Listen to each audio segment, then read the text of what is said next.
Morning, everyone. It's Terry on his Philippine journey here in the Philippines. Out for a morning walk, a little bit of run walk here in San Fernando.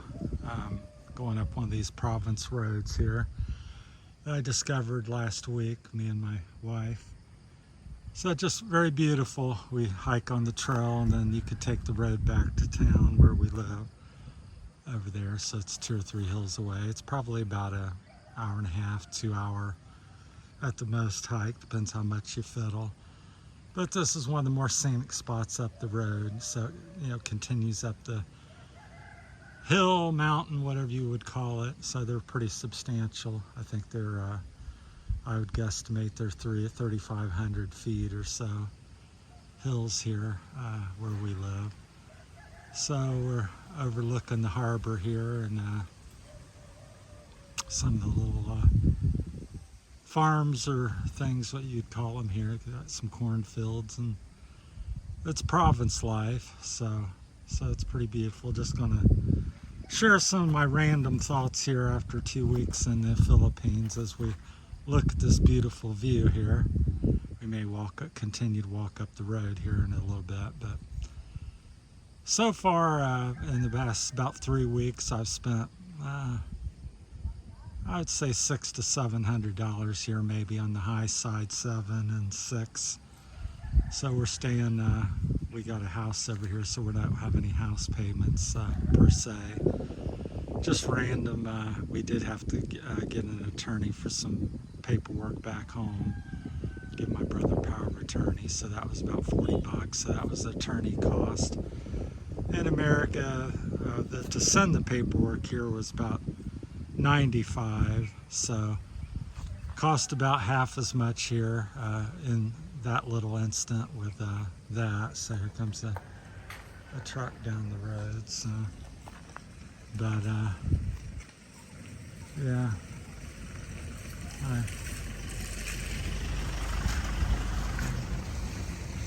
not too much traffic. So this is one of my favorite little roads, which most of the province roads here in the Philippines is like this road. They're not paved. They're gravel to dirt to mud, whatever is available on the road. So, and you'll find almost all the province roads here in the area where I live are like that. The national highways paved with asphalt and concrete.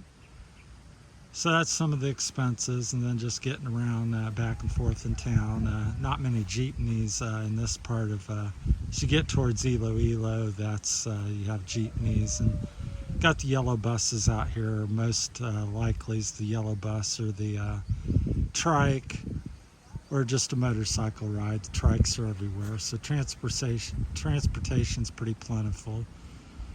You walk down the road anywhere you go almost, and somebody will offer you a ride or willing to take you someplace, so that's no issue. And it's usually my experience has been around it. Depends how far you go, but I just say 75 to 100 pesos seem to be a typical run somewhere on one of the trikes.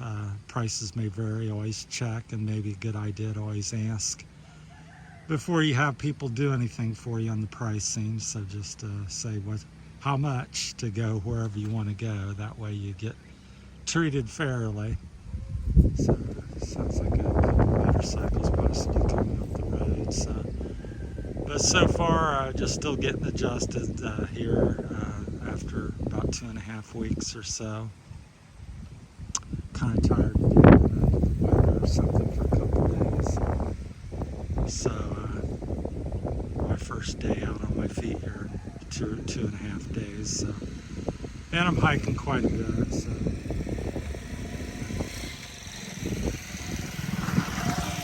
but yeah, we'll continue on up the road. There goes a local. Got another one coming behind him.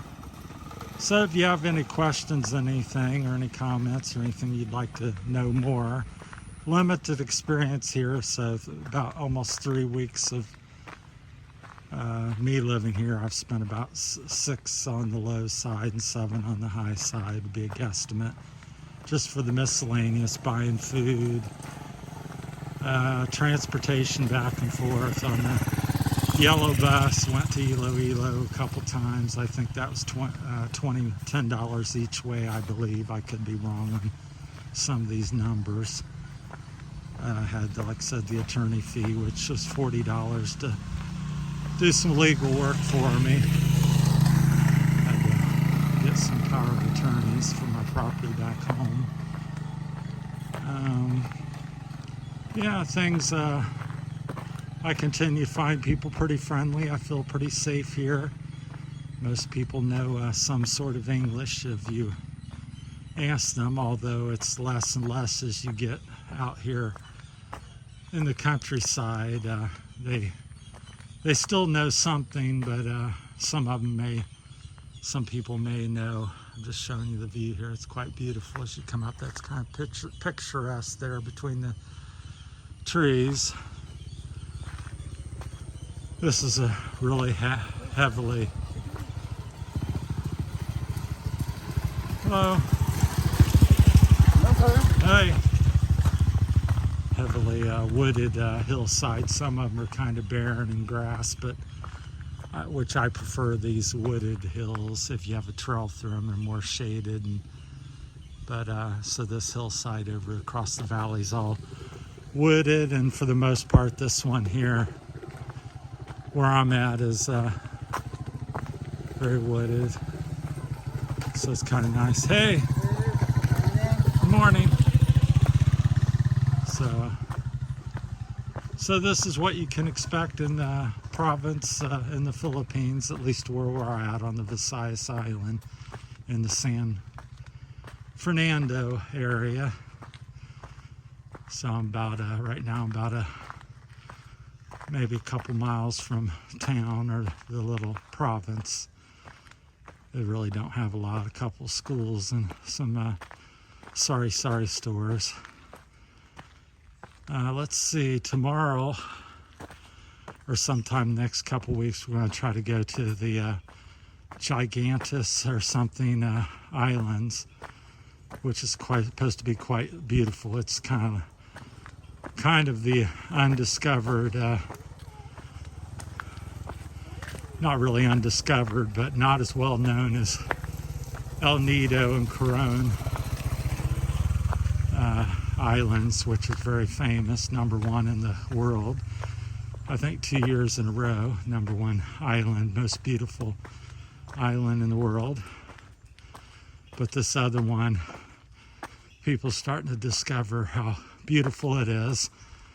And I think it's about 4 hours from our house. So we're gonna try to go up there and see that, because that's my dream of white sand and some blue water, and to enjoy that. I was hoping to be a little closer to it with the move, but I think we're still about 4 hours, but I'll figure that out here in the next couple weeks when we make the effort to go. So it's, yeah, quite steep, so a little out of breath. But that's just a little update. Like I said, the people, I continue to find them friendly. The different spots in the islands where I go, there's quite beautiful scenery.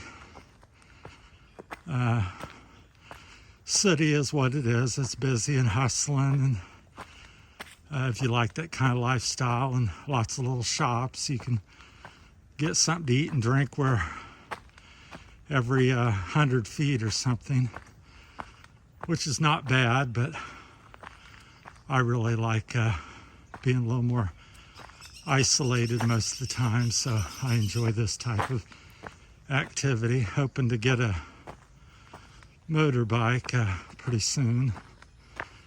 Hopefully, it's kind of at least my thought at the moment, but I've had a hard time finding what I want here. Seems like most things are 300cc and under. Almost every shop it's 150, 250, but being an American, here's another little steep drop off here. I'm used to, bigger bikes and stuff like that. So, so I'm really looking for a 350 or 400. And I'm not sure what is legal here on the roads. Like in America, I could get a not a YZ, but a KTM 250 XC or something like that, and plate it and be off to the races, so to speak, out riding with that. But I'm not sure. That'd kind of be my dream bike here, because then you could just do about everything. They're very lightweight and easy to maintain and that kind of stuff. So also I'm trying to see if I can get a DRZ 400, like an S, or anything that's street legal, because I think as being an expat here, you'll be a little more scrutinized on going through town and stuff. That's another thing. Like, people, you're supposed to wear helmets, but at least around where I'm at, I'd say 80% do not. But which doesn't bother me. I prefer not to wear one. But again, I've just said, being an expat, I'll probably be picked out, or because I stand out. I'm 6'4", and a little fair weathered skin, and so who knows. But I think it just bears in mind you're not in your country, and you want to try to follow the law as best as you can and not cause any trouble for yourself. So that's my thought. So hope to probably get a helmet, and hopefully maybe a DRZ 400 if I can locate one. I've seen one video where there's one gentleman, local Philippine person, that did acquire one, was riding around. So I sent him a message to see if he hasn't responded yet, to see where he got it. But, well, keep this a little shorter here. So that's kind of the little general thoughts of the day as we hiked up the mountain here, and now at the top, heading back down the other side now, so starting down the grade. So that's it from Terry's Philippine Journey, Monday, January the 30th, 2023. Everybody take care out there, and thanks for watching, and have a great, safe week. Thank you.